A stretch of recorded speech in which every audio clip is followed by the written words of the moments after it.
सुप्रभात प्यारे छात्रों, मैं आशा करती हूँ कि आप सभी कुशल पूर्वक होंगे। मैं आपकी हिंदी की अध्यापिका प्रेमचंद मेमोरियल पब्लिक स्कूल से चौथी कक्षा में आपका स्वागत करती हूँ। बच्चों, आज हम आपकी हिंदी भाषा की पाठ्य पुस्तक आकांक्षा का पाठ 4 पढ़ेंगे, जो पृष्ठ नंबर 22 पर है। अपनी हिंदी भाषा की पाठ्य पुस्तक निकालिए और पृष्ठ नंबर 22 पर आइए। पाठ 4, भगत सिंह।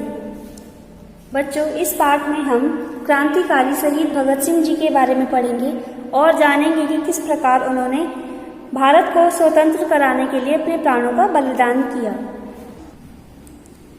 जब देश गुलाम था, तब अनेक क्रांतिकारियों ने इसे आज़ाद कराने के लिए अंग्रेजों से लोहा लिया।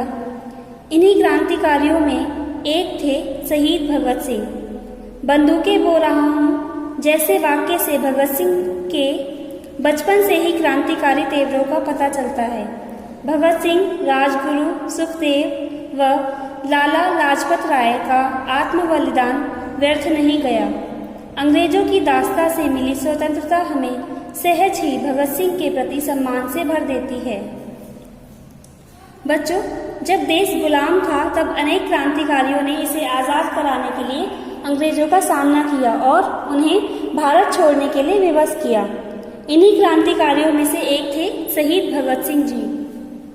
बंदूकें बो रहा हूँ जैसे वाक्यों से ही उनके बचपन से ही क्रांतिकारी होने का पता चलता है कि वे बचपन से ही देश के प्रति समर्पण की भावना रखते थे।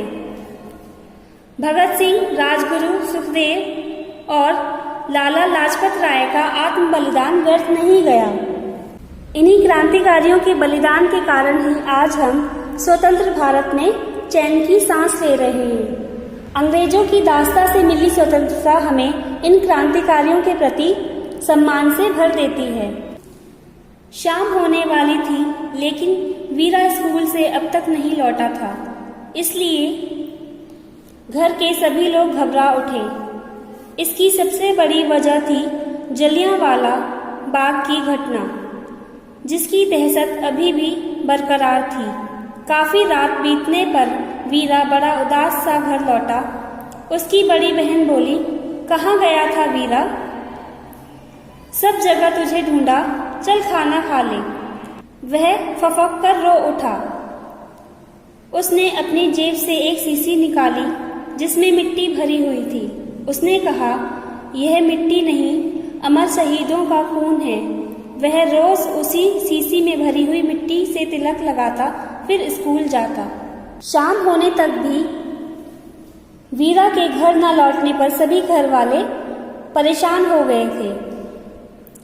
उसकी सबसे बड़ी वजह थी जलियांवाला बाग की घटना, जिसकी दहशत अभी भी सभी लोगों के मन में थी। काफी रात बीतने पर वीरा बहुत उदास होकर घर लौटा। उसकी बड़ी बहन ने वीरा से पूछा, कहाँ गया था वीरा?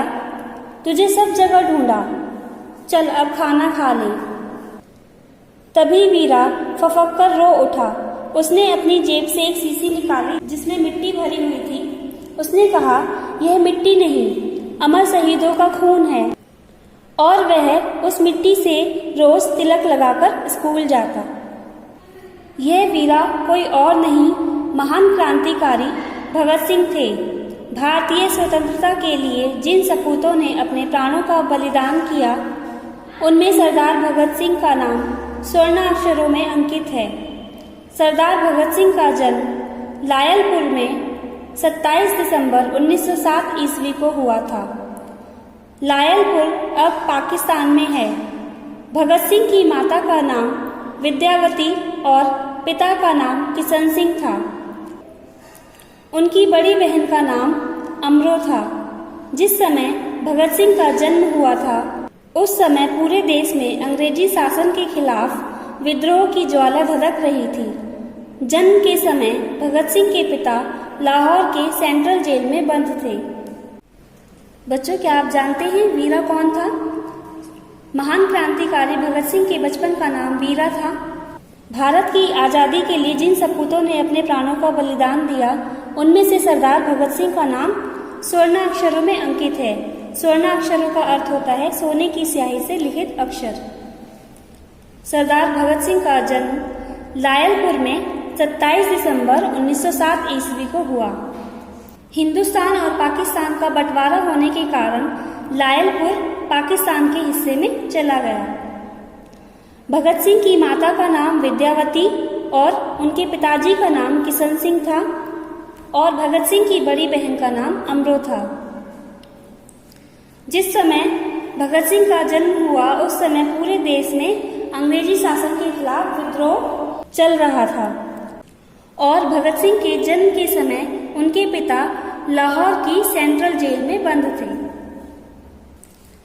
माँ विद्यावती ने उनका लालन पालन बड़े प्यार दुलार से किया। राष्ट्रीयता से ओत-प्रोत परिवार के वातावरण ने बालक भगत सिंह पर अमिट छाप डाली और उनमें क्रांतिकारी भावनाओं का प्रादुर्भाव हुआ। एक बार की बात है, भगत सिंह अपने पिता के साथ कहीं जा रहे थे। रास्ते में उनके पिता के एक घनिष्ठ मित्र मिल गए जो खेत में बुवाई का काम कर रहे थे। उनके पिता मित्र से वार्तालाप में लग गए तो भगत सिंह खेत में छोटे छोटे तिनके रोपने लगे। बालक के इस कार्य को देखकर पिता ने पूछा, यह क्या कर रहे हो भगत सिंह? बालक ने उत्तर दिया, बंदूकें बो रहा हूँ। भगत सिंह का लालन पालन उनकी माँ ने बड़े ही प्यार दुलार से किया। भगत सिंह के परिवार का वातावरण देश के प्रति समर्पण की भावना से युक्त था, जिस कारण उनके कोमल मन पर अमिट छाप पड़ी और उनमें देश के प्रति आत्मसमर्पण और बलिदान की भावनाओं का जन्म हुआ। एक बार जब भगत सिंह अपने पिताजी के साथ कहीं जा रहे होते हैं, रास्ते में उनके पिता के घनिष्ठ मित्र मिल जाते हैं जो खेत में बुवाई का काम कर रहे होते हैं। उनके पिता अपने मित्र से बातें करने लगते हैं तो भगत सिंह खेत में छोटे छोटे तिनके रोपने लगते हैं। भगत सिंह को तिनके रोपते हुए देखकर उनके पिताजी पूछते हैं, भगत सिंह यह क्या कर रहे हो? तब भगत सिंह अपने पिताजी को उत्तर देते हुए कहते हैं, बंदूकें बो रहा हूँ। बच्चों, पृष्ठ नंबर 23 पर आइए। भगत सिंह जैसे जैसे बड़े होते गए उनकी असाधारण प्रतिभा उजागर होने लगी। उनकी प्रारंभिक शिक्षा गांव की पाठशाला में हुई। फिर वे आगे की शिक्षा के लिए नेशनल कॉलेज लाहौर गए। वहीं उनकी मुलाकात सुखदेव व यशपाल से हुई। बाद में तीनों मित्र बन गए और क्रांतिकारी गतिविधियों में भाग लेने लगे। एक अखंड राष्ट्र के निर्माण के लिए तथा देश के नौजवानों में देशभक्ति की भावना जागृत करने के लिए 1926 ईस्वी में उन्होंने लाहौर में नौजवान सभा का गठन किया। जैसे जैसे भगत सिंह जी बड़े होते गए, उनके अंदर की असाधारण प्रतिभाएं उजागर होने लगी और देश के प्रति आत्मसमर्पण और बलिदान की भावना अधिक बढ़ती चली गई। उनकी प्रारंभिक शिक्षा गांव में ही हुई। फिर वे आगे की शिक्षा के लिए नेशनल कॉलेज लाहौर चले गए। वहां पर उनकी मुलाकात सुखदेव यशपाल से होती है।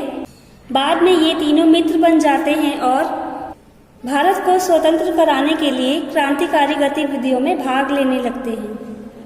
एक अखंड राष्ट्र के निर्माण के लिए तथा देश के नौजवानों में देशभक्ति की भावना जगाने के लिए 1926 में उन्होंने लाहौर में नौजवान सभा का गठन किया। 30 अक्टूबर 1928 ईस्वी को लाहौर में साइमन कमीशन आने वाला था। भगत सिंह ने साइमन कमीशन के बहिष्कार की योजना बनाई। लाला लाजपत राय की अध्यक्षता में उन्होंने साइमन कमीशन का विरोध किया।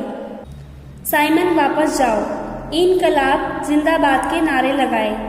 पुलिस ने बर्बरतापूर्वक लाठीचार्ज किया।